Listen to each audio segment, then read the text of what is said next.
د باکړې بارې را بخوږ وطن د افغانانو د ماباد خدای منونکو د مرقد شاهدانو د دې نوم دې لیکل شوی د تاریخ په زړه کې ښکلی د معبر د نړۍ راتلونکي جنګونه به د اوبو په سر وي. داسې وخت به راځي چې د یو بیلر اوبو بیه او قیمت به د یو بیلر تیلو سره برابر یا حتی تر دې زیات. د ګاونډیو هېوادو ترمنځ به د جنګ اصلي عامل اوبه وي. تاسو ستر سیند لرئ، د کونړ مست سیند چې څپې یا هم سړي کې ویره او هیبت پیدا کوي.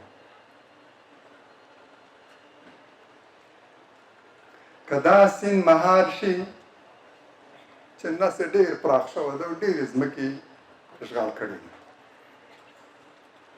باور وکړئ چې همدا کافي ده چې د کونړ هرې کورنۍ ته 3 جریبه ځمکه ورکړي، ډېره سمسوره ځمکه، هرې کورنۍ ته 3 جریبه ځمکه، همدا د کونړ سیند نس ورکولی شي. او د دې کار لپاره هم ډېر کم مصارفو ته ضرورت ده. دا سیند غځېدلی دی د 2 غرونو په منځ کې،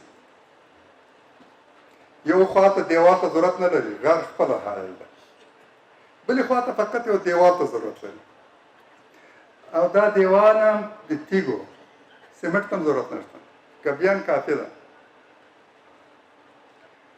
او دا مصارف یې هم ټول لکه چې خواص محترم وویل دومره نه دي لکه چې د کابل بانک نه اختلاس شوي غارت شوي پیسې او ډالر، په همدغه اختلاس شوو پیسو باندې دا د کونړ اوبه مهار کېدلی شي. او که د کونړ له سیند نه د برق د تولید په ارتباط استفاده وشي، په کونړ کې د تر 4,000 میګاواټه زیات د برق د تولید ظرفیت شته. دا برق نه یوازې د ټول افغانستان لپاره کفایت کوي بلکې نورو هېوادو باندې هم پلورلی شي. کونړ ټول افغانستان ته میوه ورکولی شي. غرونه هېوادونه او سیمې تنګوي نه، کموي نه، زیاتوي، ځمکه یې زیاتوي. خو د هغو خلکو چې له ځمکې او له غرونو د استفادې توان او اهلیت ولري.